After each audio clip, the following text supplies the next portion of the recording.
आप किसी को हाउ आर यू पूछ रहे हो और सामने वाला आपको जवाब दे रहा है हाँ मैंने कल आलू गोभी खाई थी। इन दोनों बातों में कोई कनेक्शन नहीं है, बहुत बेतुकी बात है ये। ऐसी ही बेतुकी बात में कई बार एक सेंस वाली बात भी निकल आती है। आज मैं आपसे वही सेंस वाली बात करने वाली हूँ।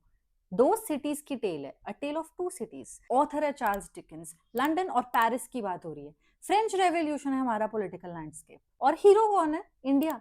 कैसे? Let's talk about that. See, Charles Dickens was famous for one thing, standing up for the poor in his literature. A Tale of Two Cities का publication year और The Revolt of 1857 काफी आसपास है. See, now the sepoys rose up against the British East India Company. There was brutal violence on both sides. And back in England, there was pure panic. यहाँ पे एक private letter निकलती है Charles Dickens की जिसमें I quote that if he had the power, he would exterminate the race. अब यहाँ से स्टोरी होती है interesting. Scholar Preeti Joshi made a fascinating argument. She said, look at what Dickens wrote right after this moment. A Tale of Two Cities.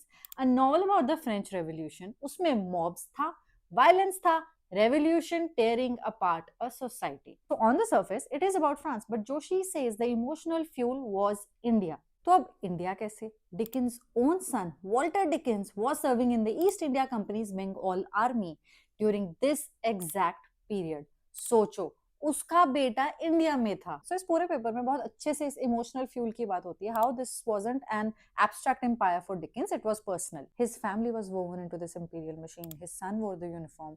Their dinner table conversations were shaped by colonial dispatches. तो next time जब भी आप Dickens का कुछ पढ़ोगे, ask yourself, is there an empire hidden between the lines?